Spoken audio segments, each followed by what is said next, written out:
What's going on, everybody? My name is Aiden and welcome back to another video. Ladies and gentlemen, we talked about the Bulls coming in with a little bit of revenge against the Washington Wizards, and that's exactly what I thought we would get at the end of the day. But I didn't expect such a great performance. Overall, the Bulls, outstanding in today's game, and you know what? You could give credit to the Bulls all you like. I also think it's a little bit of the Wizards' fault as well for just being as bad as they are. But anyway, as bad as that may be, we did lose to them in one game at the end of the day. Let's talk about this victory, at least today, at home in this video. But before we get any further, if you liked the video and you want to see more from me, drop a like, drop a follow, and or subscribe if you are new. And let me know in the comments below your thoughts about the Chicago Bulls, their game today, and your player of the game, as we absolutely decimate the Washington Wizards 138-105. It was a downright embarrassing performance for the Washington Wizards. They lost in each and every single quarter when it comes to scoring. To be fair, in the second quarter, they tied us 32 apiece, but they got decimated every single way. And you know what? This is what it should be. I'm not going to sit here and say this is the best game I've ever seen, because at the end of the day, I expect this result when we face the Washington Wizards. The Bulls are not in the same position as Washington. I know a lot of people kind of want us to be in that position where Washington are, so we can tank for that first pick and whatnot, go and get Cooper Flag and re-establish our future, but we're not in that position, and we will not be in that position. We're not going to get the first pick unless we get ridiculously lucky. We're not going to be in the top 4 unless we get ridiculously lucky, so you have to accept where we are right now as a franchise, and we are just better than the Wizards. It is what it is. Maybe in the future they'll be better than us. Maybe they'll get to a championship before us. I don't know. Again, we're getting really out of touch with the game here. But as of today, I expected us to win this game, and we did.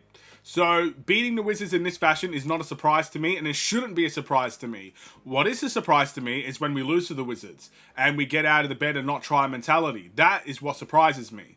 So this result is an expected one, and we should be very happy with the performance that we showed. We should be very happy that we entered this next week that we have, knowing that we came positive in this last week. Again, a Bulls Weekly episode coming soon. But what went right for the Bulls today? Well, team stats wise, it's pretty much everything. Everything went right for the Bulls. We had a better field goal percentage. We had a better, by a significant amount, 3-point percentage. We had the same amount of free throws as them. We shot a worse percentage from the free throw line, I guess. Again, one free throw difference, so not the end of the world there. We had more rebounds. We had more assists. We had more blocks. We had more steals. We had less turnovers. We beat them in points in the paint, and they fouled us more. Every team stat on Safari you could think of went our way. So how could you sit here and not say that the Bulls decimated them or destroyed them? And the result reflects that as well. The scoreline in of itself reflects that. I mentioned it earlier that I think it was a little bit of the Wizards that helped us in this way. Well, let me give you some examples of why I personally think the Wizards helped us. So, there was one specific play where the ball landed in Coby White's hands. And Coby White, when he is feeling it, he can really get to the rim and cause some problems. The thing about that is, the Wizards don't scramble well enough in this specific possession I'm talking about. So, they crumble on Coby White. Basically, everybody from the Wizards is in the paint at this point trying to stop Coby White from a layup. So that left 2 guys on one corner and 1 guy on the other corner, with I think the other one near the halfway line or whatever, half court line. Either way, basically the entire corners are open. And when Coby White dished that ball out, LaVine was the one that got the ball in his hands and a catch and shoot in the corner. Basically the highest percentage shot in his entire career. And no one actually rotates out to him. And this happened constantly, each and every single time. There's a reason why the Bulls shot a high percentage from the 3-point line today, ladies and gentlemen. It's because of stuff like that. The Bulls made 23 threes in this game. And it felt like almost every single one of them were just ridiculously wide open in the flow of the offense with no defender coming their way. And I think that's the next step for the Wizards if they want to get better as a team. It's very similar to the Bulls. We are actually, both of us, are one of the worst defensive teams in the NBA. We're neck and neck in that regard. But we just have a great offense. And it really showed in this time out. And it just flowed. And the Wizards, they couldn't really get close to us. Anything we wanted, we got. And that is something you got to give credit to the Bulls. Again, you got to beat what's put in front of you. You got to take advantage of the situation. We were the ones that dominated the points in the paint today. We were also the ones that were dishing it out to wide open threes. And in that situation, you can't turn it down. And you got to give, I guess, a bit of, credit for our victory to the Wizards, because it felt like they didn't come in trying defensively. So that's their next step. For the Bulls, I think we just got to keep on rolling out and see what ends up happening throughout the season. I honestly don't know what to expect from the Bulls from here on out. I know we got a bit of a homestand coming up and a lot of winnable games on the horizon, but whether or not we can put them away, that's a different story. We have seen the Bulls lose to really bad teams. We've also seen the Bulls beat some really good teams. It's the cycle of the Bulls. It's always been like that with us. So, there are some winnable games out there, but it doesn't mean we're going to win them. So we'll wait and see. It should be fun. It should be interesting. I'm excited for our next game against the Kings. But let's quickly talk about some individual stats. Who played well for the Bulls? And you know what? There's a lot of people to discuss here. Zach LaVine with his 33 points, 3 assists, 5 rebounds. Again, so natural. Zach LaVine is a gifted scorer in of his own right, but when he has open freedom in this game, which is exactly what he had, it's a sign of disaster for the Wizards. Again, if there's one person you should not be leaving open in a corner, it's Zach LaVine. If there's one person you should be trying to block his shot in the paint, it's Zach LaVine. He got anything he wanted today and then some. It must have been such a fun game for him overall. As it is for some of the other guys, Nikola Vucevic, 23 points, 6 assists, and 13 rebounds. I mean, he outplayed his center counterpart today, both of them, even Valanciunas, which I think Valanciunas and Vucevic is a absolutely heck of a battle, and always has been. And they often remind me of each other when I see them play. But today, Vucevic got the better hand of that.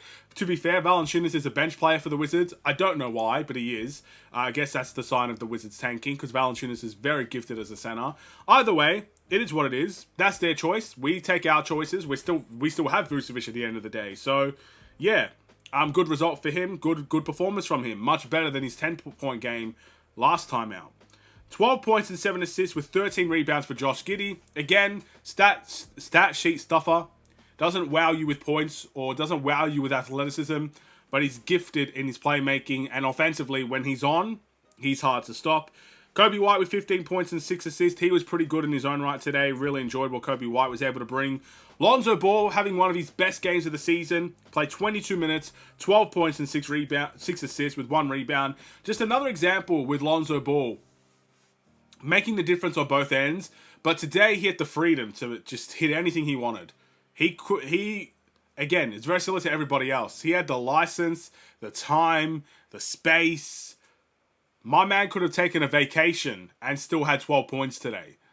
He could have not played and still had 12 points today. That's what it felt like in this type of game. Like, it was that bad defensively from the Wizards. And again, when someone like Lonzo takes advantage of it, but I talk about impact on the other ends, well, a sequence that I liked from today's game was there was a post entry that the Wizards tried to get. I think it was Valanciunas, but I could be wrong. Lonzo Ball, being ever so aware, was in that corner, runs in, steals that ball, great interception. I thought it was a bit too late, but at the end of the day, he still got the interception. Pushes out to the fast break, bounce pass to Coby White in the corner. Coby White with the pump fake, sidesteps, makes the 3, timeout for the Wizards. Beautiful sequence of how Lonzo Ball can make an impact on both ends of the court. That's why he's very valuable, and this was one of his best games of the season, and I hope there's more to come from him. Jalen Smith with 15 points, 4 assists, and 6 rebounds. No doubt in my mind about who my sixth man of the week is going to be this week. It is Jalen Smith. And then to kind of pursue, go on, Bazelis with 8 points.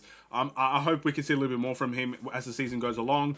12 points for Taylor Horton-Tucker. And we got 4 points from Javon Carter late on in the game. So, good result. That's all I can say. A good result, expected result. We move on to the next one. I'm excited for the next one. It should be fun. Hopefully the Bulls can get a victory. It's against the Kings, I believe. And yeah, I'm hoping for a good time. My player of the game today. Wow, there's a lot of guys to choose from here. You know what? Zach LaVine's 33 points is mesmerizing, don't get me wrong. But 17 minutes and 15 points with 4 assists and 6 rebounds for Jalen Smith off the bench. I don't know, man. That's just too hard to ignore for me. So my player of the game is Jalen Smith. Again, you can pretty much pick anybody from the starting lineup, maybe except for Pat. And even off the bench, there's a lot of guys to choose from. You won't be disappointed.